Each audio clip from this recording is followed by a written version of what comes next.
Time series data is proven to be an important tool, not just for decision making and optimization, but also for industrial applications.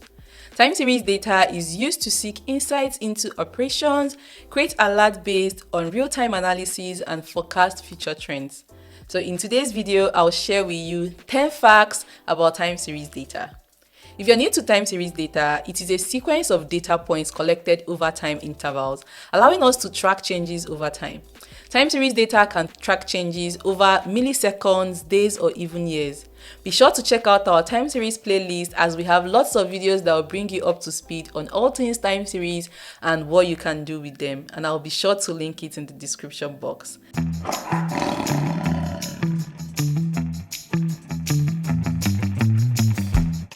Hello everyone, welcome back to our channel. My name is 𝗥𝗲𝗃𝗀𝗃 and I'm a developer advocate here at Timescale. If this is your first time on our channel, a very big welcome to you. Please do not make it your last by subscribing to us for more videos. And if you end up learning something from this video, do well to give me a thumbs up as it helps you to push out our videos to more users who may find them beneficial. Now let's get into the video. So here are some facts that I think you should know about time series data. The first one is it has timestamps. Each time series record has a timestamp that becomes part of its unique key. Without a timestamp, the record wouldn't be defined as time series data. The second one on our list is it is often append only. A time series data source generates each data point once. It never corrects or updates existing data. This makes it generally append only, which is very similar to a log data. The third one is there is usually a lot of it. Guys, time series data sets are enormous. Data generated by internet-connected devices in the stock or crypto markets and apps are non-stop 24/7, with a single day producing as much as a terabyte of data. You can imagine how big this data can be, which leads us to the fourth one, which is it can have a life cycle. For cost reasons, we often don't want to store time series data in place forever. Some of it might be moved to a cheaper storage or deleted. A retention policy is a key part of the life cycle of a record. So it simply describes how long a business needs to keep a piece of information, where it is stored, and how to dispose of the record when it's time. So most organizations have a retention policy that specifies when and how their data is destroyed. The fifth one is it is relentless. Time series data usually arrives in great volume and can flood systems if they aren't built to handle it. So continuously optimizing your database insert rate is especially critical for time series workloads. The sixth one on our list is it is everywhere. Time series data can show up anywhere and everywhere. Some people even say all data is time series data. Time series data is great for financial services, ranging from traditional stock markets to cryptocurrency. It isn't just a niche reserved for IoT applications or oil and gas. Time series data is everywhere, from tracking package delivery fleet logistics to monitoring systems and applications. You can even predict flight arrivals, reporting air quality, and financial services, stocks and crypto, and so many other things. So if you're not sure where to start or if time series data applies to your scenario, you can check out our developer Q&A series, which features community members sharing the awesome ways they are using data to solve problems, which are linked in the description box. This leads us to the seventh one, which is it needs to be available in real time. For most internet applications, data analysis can be done offline, but not for time series data.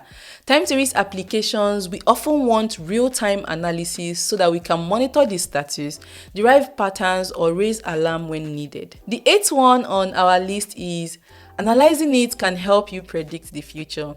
Time series data can be used to predict trends and forecast future events. Time series forecasting alone is powerful, but guys, joining time series data with other relational business data allows you to create more insightful forecasts about how your data and business can change over time. This brings us to the second to last, which is it loves to be graphed. Grafana is well suited for common time series scenarios. For those who do not know what Grafana is, it is simply a multi-platform open source analytics and interactive visualization web application.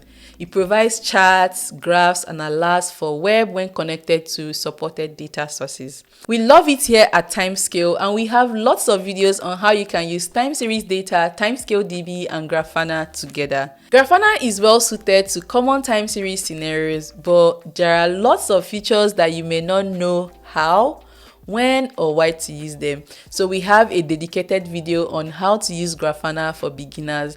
Be sure to check it out, as I'm also going to be linking it in the description box. Now this brings us to the last but definitely not the least. It can be difficult to host. You can host your time series data on your favorite cloud provider. Each data point is inserted as a new value with time series data instead of updating the previous value. So as a result of this, time series workloads scale much faster than other types of data, and you need a database that will grow with you without astronomical cost or compromised performance.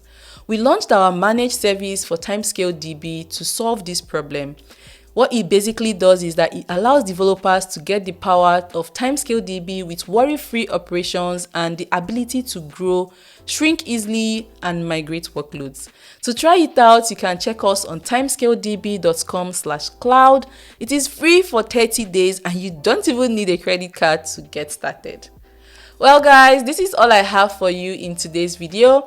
Let me know what else you want regarding time series in the comment section, and I'll be sure to create those videos for you.